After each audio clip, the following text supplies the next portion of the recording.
आप सभी का एआई एग्जाम चौपाल में स्वागत है। आज हम एक ऐसी कानूनी मशीनरी को समझने की कोशिश करेंगे जिसे एक सदी पहले बनाया गया था। जी। एक ऐसी व्यवस्था जो जमीन के सबसे छोटे टुकड़े पर भी हक और इंसाफ को स्थापित करने का वादा करती थी। बिल्कुल।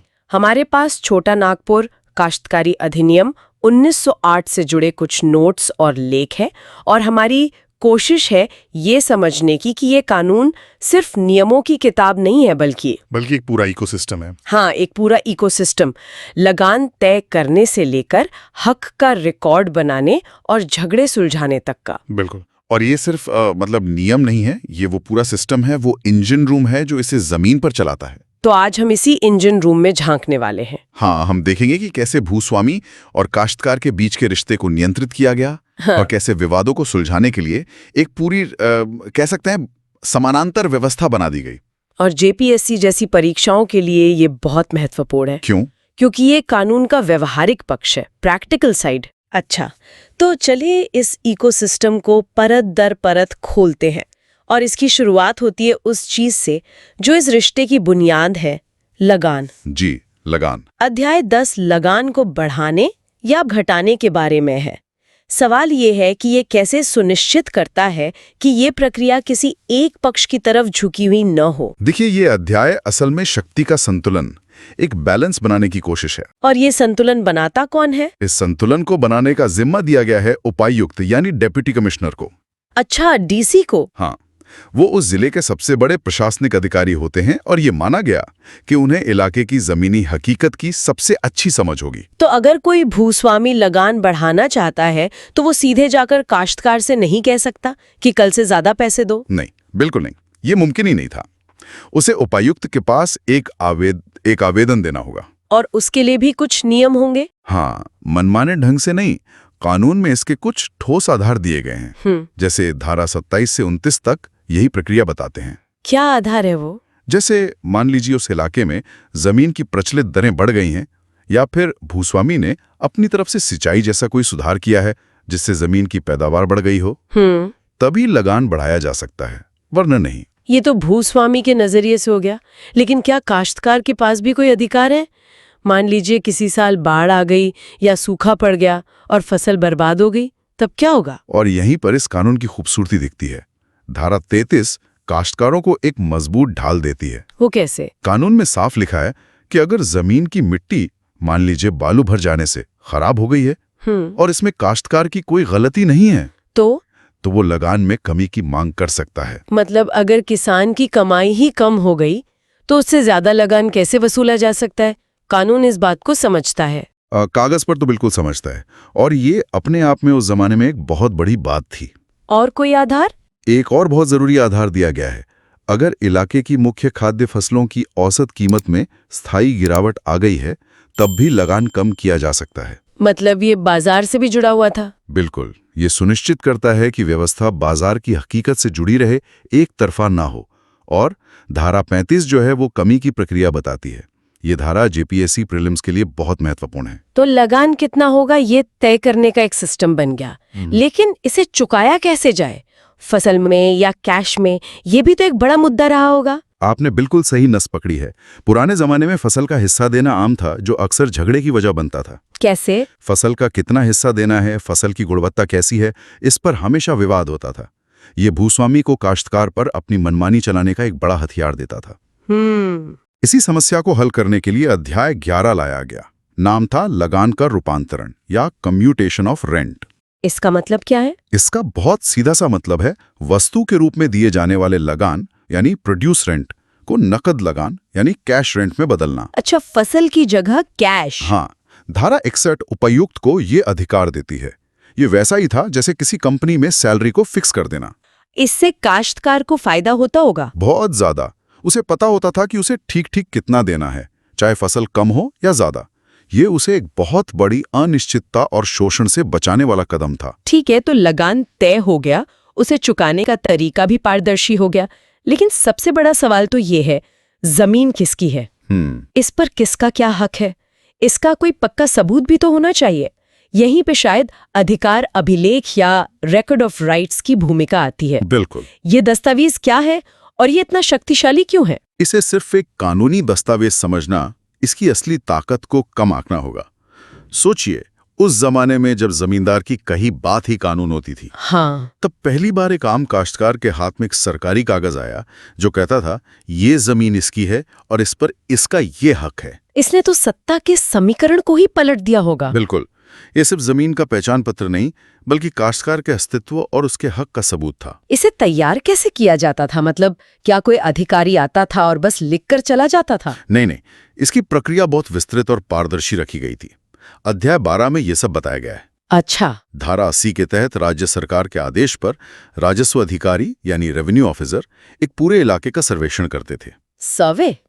मतलब हर एक खेत का? हर एक खेत पर जाकर पता करते थे कि उसका मालिक कौन है, उस पर काश्तकार कौन है, उसका लगान कितना है, जमीन किस किस्म की है, हर छोटी बड़ी जानकारी। और अगर किसी को लगे कि अधिकारी ने कुछ गलत लिख दिया है तो? यही तो इसकी पारदर्शिता है। धारा 83 में पूरी प्रक्रिया है।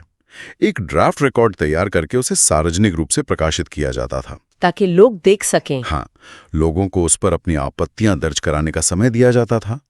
उन आपत्तियों की सुनवाई होती थी और सारे सुधारों के बाद ही उसे अंतिम रूप दिया जाता था। और एक बार ये अंतिम रूप से प्रकाशित हो गया, फिर इसकी कानूनी हैसियत क्या होती थी? यहीं पर इसकी असली शक्ति सामने आती है। धारा 87 ये बहुत महत्वपूर्ण है। क्या कहती है ये धारा? ये कहती है कि एक बार अंतिम रूप से प्रकाशित अधिकार अभिलेख में जो लिख दिया गया, अदालत उसे तब तक सच मानेगी जब तक कि कोई बहुत ही मजबूत सबूत पेश करके उसे गलत साबित न कर दे। मतलब सबूत का भार उस व्यक्ति पर होता था जो रिकॉर्ड को चुनौती दे रहा है। बिल्कुल, न कि उस पर जिसका नाम रिकॉर्ड में दर्ज है। ये काश्तकारों के लिए बहुत बड़ा सुरक्षा कवच था। तो अधिकार तय हो गए, उनका एक पक्का रिकॉर्ड भी बन गया, लेकिन जमीन से जुड़े और भी तो ये पहलू होते होंगे। जी बिल्कुल। जैसे कुछ जमीनों के बदले शायद कोई सेवा देनी पड़ती हो, या फिर भूस्वामी की अपनी निजी जमीन। अध्याय 13 और 14 शायद इन्हीं चीजों के बारे में है। एकदम सही। ये अध्याय उन प्रक्रियात्मक पहलुओं को कवर करते हैं जो इस सिस्टम को पूरा करते हैं। अध्याय 13 भूमि से जुड़ी शर्तों यानी लैंड रिलेटेड सर्विसेज के बारे में है। अच्छा। ये बताता है कि कैसे इन सेवाओं को, जिनका कोई तय मूल्य नहीं होता था, एक निश्चित लगान में बदला जा सकता है। फिर से उद्देश्य वही था, अस्पष्टता को खत्म करना। हाँ, और हर चीज को रिकॉर्ड पर लाना। धारा 105 उपायुक्त को यह अधिकार देती है। और अध्याय 14, मुझे भूस्वामी की विशेषाधिकार युक्त भूमि वाला हिस्सा थोड़ा दिलचस्प लग रहा है। ये सुनने में थोड़ा अजीब लगता है। क्या इसका मतलब ये था कि कानून काश्तकारों को अधिकार देते देते भूस्वामियों के लिए भी एक सेफ्टी वाल्व बना रहा था? आपका सवाल बहुत अच्छा है। इसे आप एक तरह का सेफ्टी वाल्व समझ सकते हैं। अच्छा। ये वो जमीन थी जिसे भूस्वामी खुद जोतता था या अपने नौकरों से जुतवाता था, और इसे काश्तकारी भूमि से अलग माना जाता था। तो इसका भी रिकॉर्ड बनता था? हाँ, कानून ने इस जमीन के भी सर्वेक्षण और रिकॉर्ड बनाने की एक स्पष्ट प्रक्रिया तय की, ताकि भविष्य में कोई विवाद ना हो कि कौन सी जमीन काश्तकारी है और कौन सी भूस्वामी की निजी जमीन। तो सार ये है कि हर चीज के लिए एक नियम था। बिल्कुल। सार ये है कि कानून ने हर छोटी बड़ी चीज के लिए एक प्रक्रिया बना दी, ताकि मनमानी की कोई गुंजाइश न रहे। ये सब सुनने में बहुत व्यवस्थित लगता है। एक पूरी मशीनरी है जो काम कर रही है। लेकिन अब सबसे अहम सवाल पर आते हैं। पूछिए। अगर कोई विवाद होता है, लगान को लेकर, बेदखली को लेकर, या रिकॉर्ड में किसी गलती को लेकर, तो सुनवाई कहाँ होगी? क्या लोग इसके लिए सीधे सिविल कोर्ट जा सकते हैं? यहीं पर इस कानून का सबसे क्रांतिकारी और अक्सर जेपीएससी में पूछा जाने वाला पहलू सामने आता है। क्या है वो? जवाब है नहीं। ज्यादातर मामलों के लिए आप सिविल कोर्ट जा ही नहीं सकते। आप कह रहे हैं कि इन मामलों के लिए आप सिविल कोर्ट जा ही नहीं सकते? ये तो बहुत बड़ी बात है। जी, बहुत बड़ी बात। इसका मतलब तो ये हुआ कि सरकार ने एक तरह से अपनी एक अलग अदालत ही बना दी थी, सिर्फ जमीन के झगड़ों के लिए।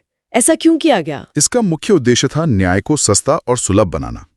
सिविल कोर्ट की प्रक्रियाएं लंबी, महंगी और जटिल होती हैं। हाँ, ये तो है। कानून बनाने वालों ने सोचा कि जमीन के मामले इतने पेचीदा होते हैं कि इन्हें सामान्य अदालतों के बजाय एक ऐसे अधिकारी को सुलझाना चाहिए जिसे कानून के साथ साथ इलाके की जमीनी हकीकत की भी समझ हो। और वो अधिकारी थे उपायुक्त? बिल्कुल। अध्याय 16 इसी विशेष न्यायिक व्यवस्था की नींव रखता है। उपायुक्त एक न्यायालय के रूप में काम करता है। तो कौन सी धारा ये तय करती है कि कौन सा मामला सिविल कोर्ट जाएगा और कौन सा उपायुक्त के पास? वो है धारा 139। अगर इस पूरे सिस्टम में से किसी एक चीज को याद रखना हो जो इसके काम करने के तरीके को परिभाषित करती है तो वो यही होगी। धारा 139। जी, धारा 139 एक तरह का गेट कीपर है जो कहता है जमीन का मामला सिविल कोर्ट नहीं, इधर आइए उपायुक्त के पास। इसमें क्या लिखा है? ये उन सभी मामलों की एक लंबी सूची देती है जिन पर सिविल न्यायालय का अधिकार क्षेत्र यानी जुरिस्डिक्शन नहीं होगा। इसमें लगान निर्धारण, जमीन का बंटवारा, अवैध बेदखली जैसे लगभग सभी महत्वपूर्ण मामले शामिल हैं। और अगर कोई उपायुक्त के फैसले से खुश ना हो तो क्या इसके बाद रास्ता बंद हो जाता है? नहीं, रास्ता बंद नहीं होता। इसी अध्याय में अपील की एक पूरी व्यवस्था बताई गई है। धारा 215 में इसका जिक्र है। कहाँ अपील कर सकते हैं? उपायुक्त के फैसले के खिलाफ आप कमिश्नर या न्यायिक आयुक्त के पास अपील कर सकते हैं। ये एक पूरा प्रशासनिक और न्यायिक पदानुक्रम है जो सिविल कोर्ट के समानांतर काम करता है। तो अगर हम इस पूरी चर्चा को समेटें तो सीएनटी एक्ट सिर्फ जमीन पर मालिकाना हक की एक सूची नहीं है। नहीं, बिल्कुल नहीं। ये एक पूरी प्रशासनिक और न्यायिक मशीनरी है।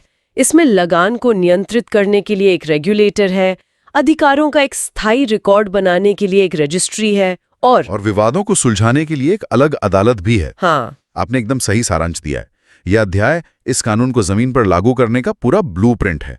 उपायुक्त, राजस्व अधिकारी, ये सब इस मशीनरी के वो महत्वपूर्ण पुर्जे हैं जो इसे चलाते हैं। एक आत्मनिर्भर इकोसिस्टम बनाने की कोशिश। बिल्कुल, एक आत्मनिर्भर इकोसिस्टम। ये वाकई में बहुत दिलचस्प है। अब हमारे सुनने वालों के लिए सोचने वाली एक बात छोड़ जाते हैं। जरूर। देखिए, एक सदी से भी पहले बनाए गए ये प्रक्रियात्मक कानून आज भी झारखंड की भूमि व्यवस्था की नींव है। आज की चुनौती केवल इन नियमों को जानना नहीं है, बल्कि ये सोचना भी है कि क्या ये औपनिवेशिक काल में बनी प्रशासनिक मशीनरी 21वीं सदी में लोगों को त्वरित न्याय और स्पष्टता देने में पूरी तरह से प्रभावी है। एक बहुत ही जरूरी सवाल है ये। और ये भी कि यदि आज शून्य से मतलब स्क्रैच से एक नई भूमि प्रशासनिक व्यवस्था बनानी हो तो क्या वो ऐसी ही दिखेगी या उसमें कुछ अलग होगा? यदि आपको ये चर्चा उपयोगी लगी हो तो इसे लाइक करें, अपने साथियों के साथ शेयर करें और ऐसे ही एग्जाम ओरिएंटेड कंटेंट के लिए चैनल को सब्सक्राइब करना न भूलें।